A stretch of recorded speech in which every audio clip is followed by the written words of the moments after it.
Hola, buenos días, ¿cómo estáis? Pues esto va a ser un vídeo sobre las bases sociales, económicas, políticas, de política pública estatal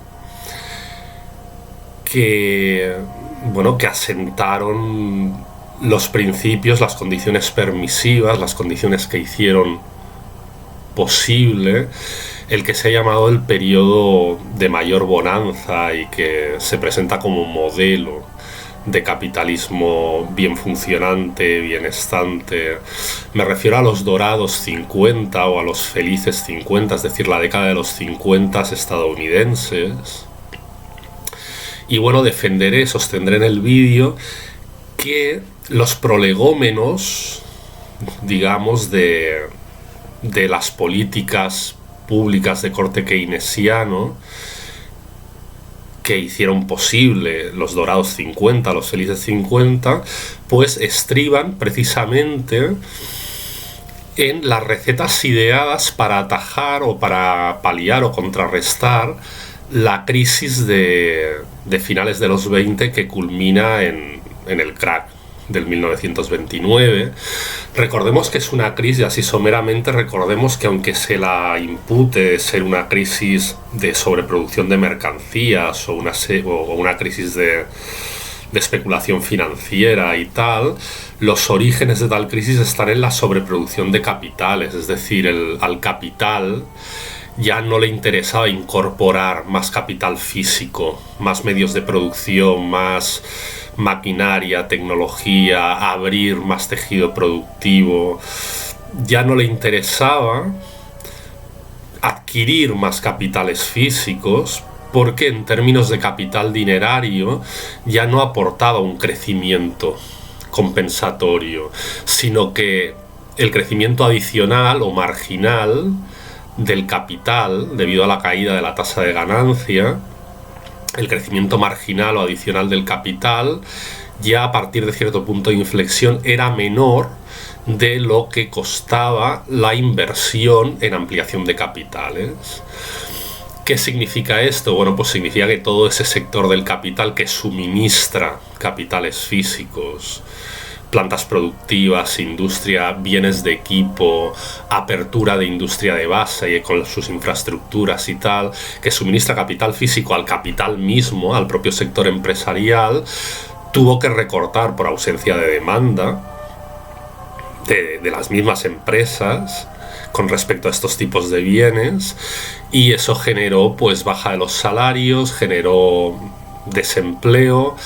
Eso generó subconsumo y como había un subconsumo, la producción de mercancías no tenía salida de mercado, con lo cual la crisis de sobreproducción de capitales se trasladó a una crisis de sobreproducción de mercancías, lo cual condujo a mayores tasas de desempleo, despidos, a recortes salariales, lo que condujo a mayor subconsumo y por lo tanto acrecentó, dio un giro de tuerca más a la crisis de sobreproducción de mercancías y se cayó en una espiral, ¿no?, de círculo vicioso económico en la que la subdemanda producía recortes que empeoraban el poder adquisitivo general, poblacional, y eso por tanto generaba la necesidad de hacer mayores recortes, dado que el poder adquisitivo del mercado cada vez era menor.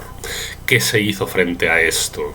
Pues yo defiendo que lo que contra esto se hizo serán las bases constitutivas del bienestar de los años 50, de los dorados 50. Ahora lo veremos un poco. Bueno, pues al final la crisis de finales de los 20 culmina en la Gran Depresión, ¿no?, cuya dinámica es una espiral de hundimiento, una espiral negativa caracterizada por el estancamiento, que llega a la recesión, al crecimiento negativo, y el crecimiento negativo culmina en lo que se llama la estaflación. Estanflación, ¿qué significa? Significa que hay estancamiento y hay inflación. ¿Por qué? Porque en general las empresas en su oferta de mercado, para compensar que tienen menos ventas, encarecen los precios para así adquirir un ingreso no en términos relativos, no en términos de multiplicar el ingreso mercantil por unidad de la unidad de mercancía por el número de compradores, sino al haber menos compradores aumentar el ingreso por mercancía, lo cual suben los precios, lo cual deteriora la compra, lo cual sube los precios, entonces hay una inflación y hay un estancamiento porque se aumenta el precio para compensar inmediatamente la escasez de ventas y ingresar un capital que pueda conducir a tener tasas de inversión y de acumulación aceptables para seguir pues compitiendo con otras empresas, y la escasez de ventas lo que culmina es en una necesidad nueva, renovada, de aumentar los precios, y eso trae menos ventas también en un nuevo círculo vicioso capitalista, ¿no? Otra causa del crack del 29, y realmente lo que hizo que la Gran Depresión culminara en su paroxismo del crack del 29, fue la especulación desatada. ¿Y a qué me refiero con la especulación desatada? Pues que la gran demanda de mercado se había alimentado a sí misma generando una burbuja. Es decir, todo el mundo compraba bienes. Y pongamos por ejemplo las tierras, ¿no?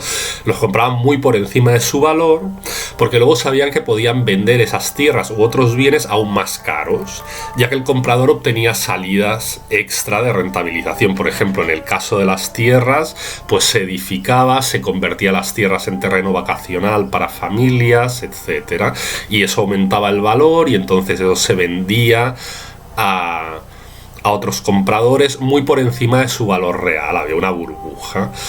Al pinchar la burbuja de compradores potenciales, de la noche a la mañana todo el mundo quiso vender. Todo el mundo quiso vender, pero sin encontrar compradores. Consecuentemente, los precios de la oferta de esos bienes o acciones cayeron en picado, y sin encontrar, a pesar de caer en su precio de venta, no encontraron salida de mercado. Y sin embargo, los propietarios que necesitaban vender no eran propietarios reales, ya que no habían acabado de pagar esas adquisiciones suyas. Por tanto, esas adquisiciones suyas que no son suyas, que están a crédito, que están hipotecadas, etcétera, pasan a los bancos y a las compañías bursátiles que las reclaman y las ingresan ellos, porque los antiguos compradores no pueden acabar de pagar, por lo tanto se arruina una gran masa poblacional, y los inversores también se arruinan, dado que sus acciones pasan a no valer nada, porque aunque hayan acumulado la parte de la propiedad que era impagable y por lo tanto la reingresan aquellos que la habían vendido en concepto de aval, en concepto de pago, pues las acciones, las participaciones pasan a no valer nada porque no tienen una salida de mercado. Entonces bueno, así se llega al paroxismo de la Gran Depresión, que es el crack del 29. Estados Unidos, para compensarlo, entrará en la Segunda Guerra Mundial al final. ¿Qué pasa? Que la industria europea se había convertido desde lo civil hacia lo militar, pero no la estadounidense, que seguía siendo en gran medida industria civil. Pasó Estados Unidos, por tanto, a abastecer Europa, y remontó, en parte gracias a esto, gracias a ser el proveedor de los europeos en guerra, pues remontó su crisis a final de los años 30. El ejemplo es L'Oréal, por ejemplo, ¿no? Que pasaron de utilizar los moldes para los pintalabios pasaron a utilizar esos moldes para hacer balas. La industria francesa, por ejemplo. Es decir, cayó la industria civil europea y el gran proveedor, pues fueron los Estados Unidos. Y luego, por supuesto, el Plan Marshall, ¿no? El Plan Marshall, que da una serie de créditos de guerra y luego créditos de reconstrucción a Europa. Entonces, ¿cuál será el antídoto a la crisis de sobreproducción, primero de capitales, luego de mercancías, provisto por el nuevo gobernante estadounidense, surgido de las elecciones Franklin Delano Roosevelt, ¿Cuál fue su antídoto? Lo que llamó el nuevo contrato o el nuevo pacto, el New Deal. ¿En qué consistía el New Deal? Lo vamos a explicar ahora en lo siguiente.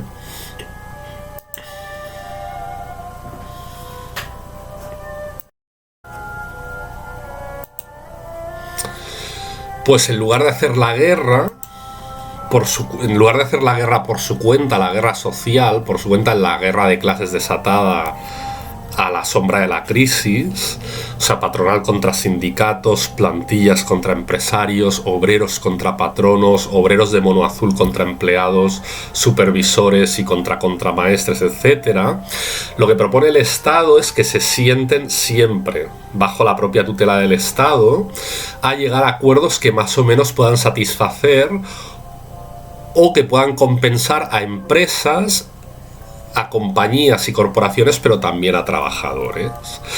Se llama esto sistema neocorporativo basado en acuerdos marco, en compromisos y en convenios de sector. Bueno, entonces la pregunta es, ¿por qué habrían de hacerlo? ¿Por qué deberían sentarse a negociar si cada uno tiene intereses contradictorios respecto de los demás actores sociales?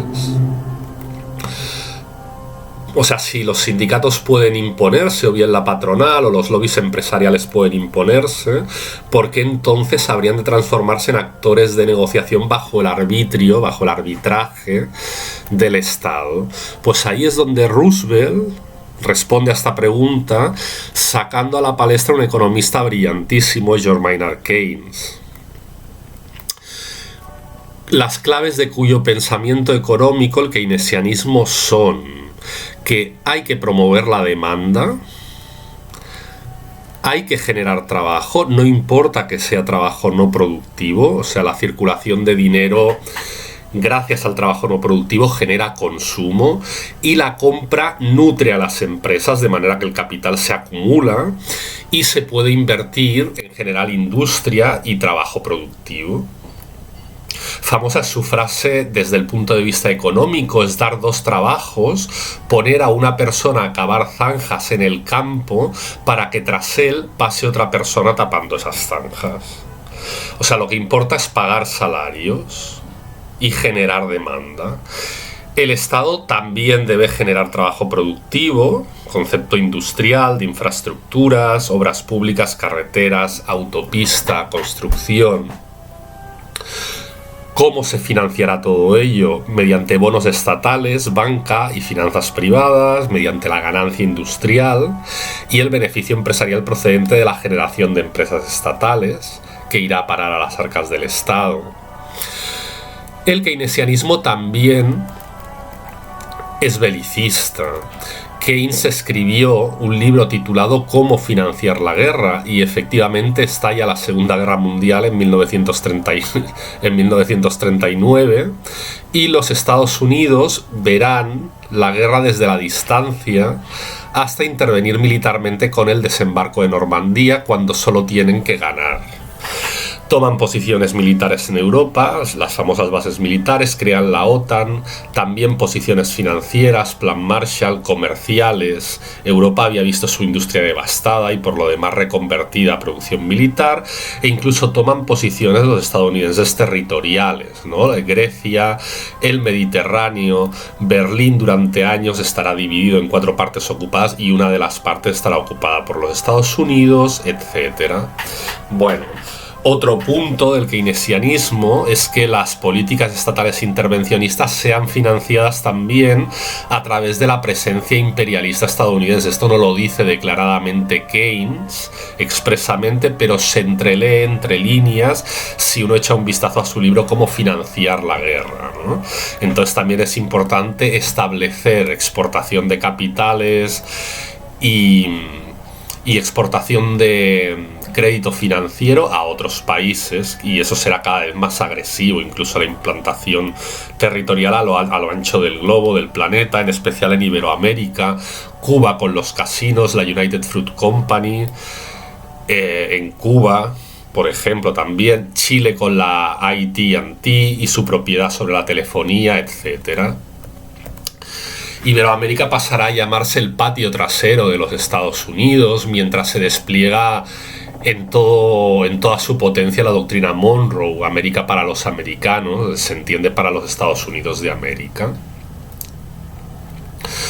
con vistas a absorber el desempleo tanto como para generar liquidez en los bolsillos y así pues para generar demanda de consumo y así pues venta de mercancías y así más estable contratación laboral, más empleo estable. Pues para todo eso hay que producir dinero y para eso está la Reserva Federal estadounidense.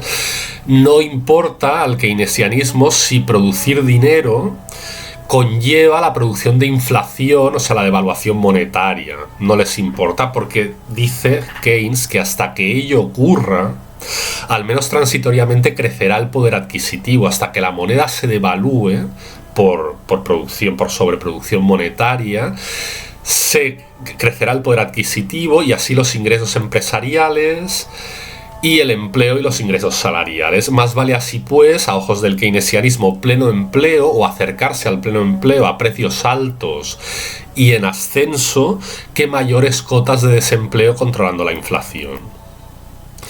Bueno, pues hay que decir que el keynesianismo funcionó. El keynesianismo rodado desde los años 30 y en consonancia a las ganancias bélicas de los Estados Unidos a partir de 1939 con la Segunda Guerra Mundial, pues bueno, pues esto se derivará a unas nuevas relaciones comerciales con Europa y se conformará entre todo, ¿no? Entre las nuevas relaciones comerciales con Europa, las ganancias bélicas y las propias fórmulas económicas internas nacionales estadounidenses que provee el keynesianismo. Todo esto conformará lo que en sociología se llama las bases materiales de la sociedad estadounidense de los felices años 50. La época dorada del capitalismo, el paradigma de la cara A, digamos, del esplendor, del afloramiento de las mejores flores y delicias del capitalismo.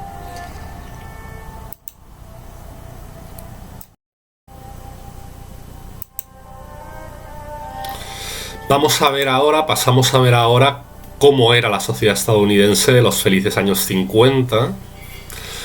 Bueno, pues los sindicatos han entrado en los años 50 en la práctica en el Estado, gracias al sistema de concertación llamado neocorporativismo, y así pues los sindicatos garantizan unas mucho mejores condiciones y poder adquisitivo mucho mayor a cierta capa de los obreros de la gran industria, sea industria privada o parcialmente sufragada por el Estado. Estos obreros, a decenas de millones de ellos, se vuelven patriotas estadounidenses de su Estado, y en su mayoría incluso proguerra cuando los gobiernos las plantean, pues están totalmente integrados, están bien integrados en el sistema de una manera estable y en los beneficios que dispensa tal modelo social keynesiano estadounidense. La producción de bienes de consumo, electrodomésticos, productos familiares, corte y confección, automóvil, crece muchísimo y se democratiza la compra. Incluso hay grandes facilidades para comprar a crédito y demorar el pago al futuro. Hay bases materiales para que la producción se sienta cómoda y esté contenta y satisfecha. No digo feliz, lo cual comportaría una discusión más abstracta y más profunda, ¿no? El tema de si eso realmente conduce a la felicidad, pero sí al bienestar y a la comodidad, al confort en términos de vida de la sociedad de mercado, ¿no? La agricultura se mecaniza a gran escala, con los efectos en concepto del mismo concepto de confort, ¿no? Se libera trabajo campesino, aumenta el consumo en las ciudades, bajan los precios de los productos agropecuarios, etc. También hay una revolución de los medios de comunicación. El cine se acaba de popularizar totalmente, de democratizar. Todo hogar tiene una televisión o más de una. La prensa escrita es vendida cada día con tiradas de millones de ejemplares, etc. eso es el fin de lo que la sociología marxista había llamado y todavía llama el mundo obrero o el mundo del trabajo. ¿Por qué es su fin? Porque la socialización en los referentes comunes en los Estados Unidos de los 50 deja de ser el bar o el barrio obrero, la casa del pueblo, el sindicato, ni mucho menos ni el partido, ni tampoco la prensa específicamente obrera, ni las publicaciones políticas o publicaciones partidistas. O sea, tan importante como esto anterior es que la propia conformidad en las fábricas es mayor y el trabajo se ha hecho en gran medida de cuello blanco, es decir, empleados que no producen conjuntamente en un espacio compartido de planta empresarial con lo que se llaman los obreros de mono azul, ¿no? Sino que son gestores, que son algunos de ellos trabajadores del capital, ¿no? Asalariados del capital, o como mínimo trabajadores que no desempeñan un trabajo físico y en cadena de montaje, sino en despacho, en oficina, ventas. ¿Cuál es la consecuencia? La consecuencia es esta, pues que desaparece el mundo del trabajo como espacio físico y simbólico de socialización de la clase obrera, que pasa a ser socializada por los grandes medios masivos, la clase obrera. O sea, pasa a ser socializada por la tele, el cine, la música, tanto como también por la amplísima y atractiva oferta mercantil, de ocio y de tiempo libre, familiar, vecinal, turístico, que llena la cotidianidad poblacional de los Estados Unidos en los 50. En relación a esta revolución en la socialización, también subyace la propia revolución en el automóvil. Las familias tienen un automóvil o más, e incluso las familias que no viajan una vez al año al extranjero lo hacen los fines de semana, en coche, a la costa, a la montaña, a otros estados de los Estados Unidos, pasando a compartir y a verse reflejados en ese mundo del confort, el bienestar y el esfuerzo que visitan los estadounidenses de primera mano. Eso fortalece la conciencia de pertenencia a un grupo nacional que comparte referentes, valores, o sea, esto de viajar y de compartir, ¿no? De la vida de otros territorios, porque pasan a ser territorios de visita turística interior, turismo interior, pues eso cimenta y cohesiona los valores y erige un way of life, un The American Way of Life, un sistema de vida o un modo de vida, y más allá de la existencia de clases sociales en el territorio. Hay oportunidades, es posible emprender, aunque el tipo ideal beberiano de trabajador estadounidense será el cuello blanco empleado en tareas de cierta o elevada cualificación, formación universitaria mediante. No estoy diciendo que todos los trabajadores, ni mucho menos, esas son así, pero este era el ideal normativo del trabajo, ¿no? En los Estados Unidos de los 50, y ciertamente las capas medias, que realizan un trabajo más o menos mental, más o menos entre comillas, con todas las comillas, intelectual, pues es una capa social que se ensancha y llega a constituir clase social, ¿no? Con sus intereses objetivos materiales distintos y a menudo contrapuestos a la vieja clase obrera, taylorista, engarzada en la producción serial de mercancías, ¿no? Este boom de la educación universitaria origina un desplazamiento en la composición territorial y étnica de las élites económicas, profesionales, funcionariales, administrativas y técnicas.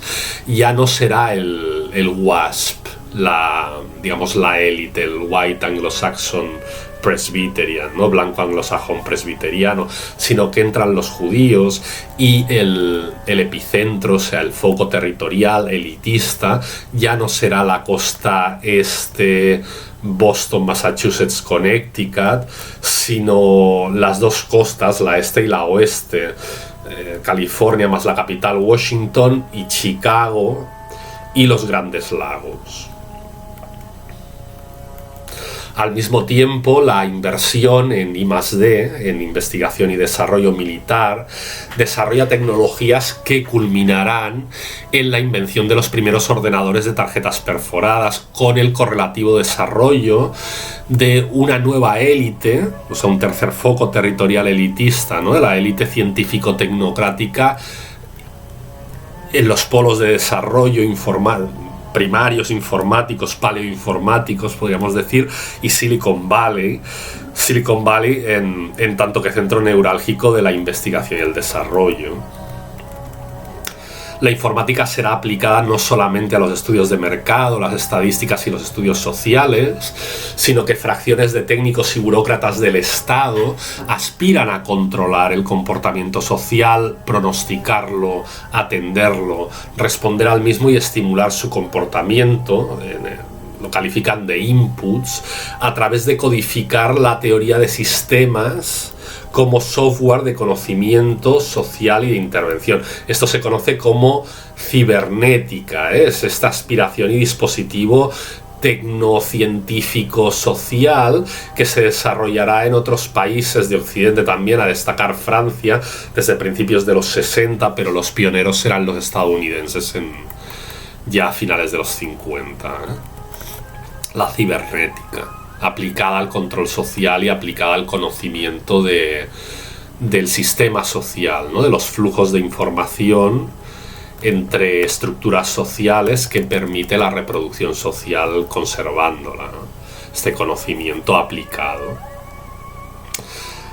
También, otro punto característico de la sociedad de los felices o de los dorados años 50 en Estados Unidos es la división sexual del trabajo.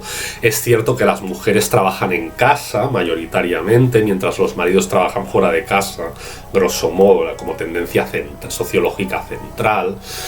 Pero los electrodomésticos ayudan y hacen las tareas menos asfixiantes, porque la tecnología en los 50 ilusiona. Se libera parte de la jornada de ilusiona en su doble sentido, ¿no?, de generar una ilusión, un entrar en juego tecnológico a la población, pero también distrae, ¿no?, como nueva tecnología y conforma, ¿no?, a un régimen de trabajos cotidianos y unas rutinas que sin esa tecnología se hacía menos llevadera, ¿no? Entonces son como un amortiguador de los conflictos intergénero. Esa tecnología se libera parte de la jornada de trabajo doméstico, esto es verdad, también se acorta la jornada de trabajo doméstico, y al proliferar los jardines de infancia los niños están con los especialistas y sobre todo las especialistas, mujeres de la puericultura, pedagogas, psicopedagogas, etcétera, ¿no? Se concibe, se gesta, nace una generación de boomers. El baby boom no halla solamente causas en la prosperidad económica y calidad de vida, es también una cuestión psicosocial. La población ha sufrido una crisis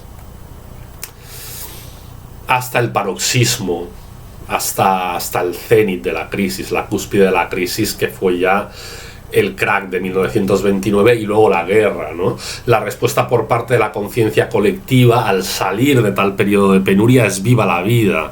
Los niños son como el don familiar traído a la sociedad para exaltar el nuevo periodo y expresar gratitud por el mismo, y por tanto se da un boom de nacimientos, un boom natalicio, de natalidad. Los negros, la población afroamericana, no conquistan los derechos civiles en todos los estados de los Estados Unidos, pero sí en la mayor parte de los estados estadounidenses, y en los 60 ya en todos los estados conquistan los derechos civiles. La juventud no es rebelde en un sentido de subvertir, o sea, por mucho que una visión paradigmática cinematográfica de esta época sea Rebelde sin causa, ¿no? Por ejemplo, la película de James Dean, Rebelde sin causa. Pero la juventud, ¿en qué sentido es rebelde y en qué sentido no lo es? Es decir, no es rebelde en una acepción de subvertir los valores sociales y sus instituciones, plan de vida, futuro a producir, a reproducir, etcétera, a producir. Quieren integrarse en esa normalidad adulta y se prepara a conciencia, o sea, la gran mayoría de la juventud, ¿eh? Existen subculturas y contraculturas juveniles y tal, pero la gran mayoría de la juventud se prepara a conciencia para ser exitosa en el cumplimiento de los ideales familiares y profesionales compartidos. Hay disidencia, por supuesto, los Beats, la generación de Jack Kerouac, el escritor que escribió En el Camino, ¿no? Conocedor de Cassidy, por ejemplo, ¿no? John Dos Passos, Faulkner, Ernest Hemingway, Truman Capote, Ken Kesey, quien escribiera Alguien voló sobre el nido del cuco y a veces un gran impulso, Ponche El ponche de LSD lisérgico fue un libro escrito por Tom Wolfe, hablando de Kesey. Es como una especie de biografía del gran viaje que hicieran a través de los Estados Unidos los alegres bromistas capitaneados por Ken Kesey en autobús, ¿no? Es un libro que se llama Ponche de ácido lisérgico y retrata, ¿no? Retrata esa contracultura medio hipster, medio ya hippie, en los años 60, ¿no? Pero en los años 50, si bien hay una contracultura, en su mayor parte la contracultura juvenil no es que rechace los nuevos valores de confortismo, de hedonismo, de vitalismo, vivir la vida y del mundo adulto, sino que no teniendo los recursos materiales para vivirlos a la manera adulta, pues lo viven a su manera, ¿no? De una manera pues más visceral, ¿no? Y a través a veces del pandillerismo, de la contracultura musical, etcétera. Pero en el fondo los valores son esos valores sociales compartidos por los adultos de disfrutar del bienestar y de las posibilidades que ofrece la nueva situación material en Estados Unidos. La novela de referencia Beat es escrita por Jack Kerouac, On the Road, en el camino. Hay juventud inconformista y disconforme, sí, es lo que estamos diciendo. O sea, hay juventud inconformista y disconforme, por ejemplo, en el campo, en el entorno rural, los hillbillies. Y entre la clase obrera industrial de la automoción y los talleres mecánicos automotrices como los greasers, los rockers, etc., ¿no? Juventud obrera, pero entre los jóvenes de clase media urbana la rebeldía es una premura generacional, o sea, tienen prisa por quemar etapas hacia el disfrute pleno del hedonismo contenido en la vida de clase media adulta y no un rechazo al American Way of Life per se. Hay una socialización lumpen de cierta juventud urbana y periurbana a través del gang, de la banda, sí, pero más que una socialización disidente se trata de grupos que al contrario añoran tener aquello que la sociedad posee y planean obtenerlo de manera delincuencial porque su posición en la estructura social, en la sociedad, no les permite hacerse con esos bienes materiales y con ese confort de manera legal o de manera normativa, ¿no? O sea, son caminos ilegales, pero en el fondo para conquistar y para obtener el mismo dinero y valores y para culminar una serie de valores confortistas sociales que caracterizan a la sociedad más en general. O sea, se roban mercancías, pero sí, el lumpen roba mercancías que representan a la clase media, porque quiere ser clase media en el fondo. Y se representa a la familia de clase media en el propio gang, en la propia banda, ¿no? Que será una estructura jerárquica, laboral y profesional reproducida por los propios rangos de mando delincuenciales y gangsteriles y de obediencia en el seno de la banda y sus encargos de trabajo, recompensas, etcétera, ¿no? Y bueno, además, por lo demás, la socialización juvenil e ingreso en el mundo adulto es a través del regalo del automóvil o la cesión de las llaves, las fraternidades universitarias, los grupos de pares y los autocines, el ir a estudiar a la universidad y así cambiar de residencia, el primer empleo, el matrimonio temprano y la hipoteca, pues no existe alquiler más que en los centros urbanos y sus apartamentos. El ideal de clase media es la compra en los suburbios, que en los Estados Unidos son de poder adquisitivo promedio o elevado. es el inicio en los Estados Unidos de lo que algunos han llamado, y de manera un tanto excesiva, el capitalismo social. La compra asalariada de stock options o acciones, y en las grandes corporaciones participación beneficiaria del sistema y beneficiaria de los beneficios, de la ganancia corporativa, y también beneficiaria de la salud a través de las mutuas de afiliación empresarial, o sea, las que te afilia la empresa y la empresa te las paga mientras estés trabajando para ella. La sanidad no estará concentrada pues en el Estado, sino que funcionará primordialmente a través del pago empresarial de seguro de salud a los trabajadores en plantilla. Del mismo modo, en relación a una serie de casos, es el Estado quien sufraga a la compañía de seguros, asegurando así al trabajador.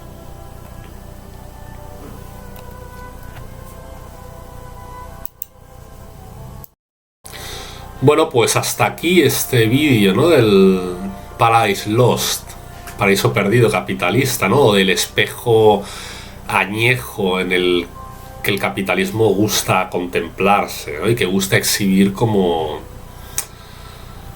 su etapa histórica de mayor éxito, y para venirnos a contar que ese éxito es posible, es reeditable, por decirlo así, y bueno, es el máximo oropel del capitalismo en su historia, los felices años 50 en Estados Unidos. Gracias por vuestra atención, dadle al like, dislike, difundir el vídeo, compartirlo, darle a la campana para suscribiros no solo en el canal, sino para recibir propiamente cada vídeo que yo produzca. Y bueno, muchísimas gracias por estar ahí. Hasta otro vídeo.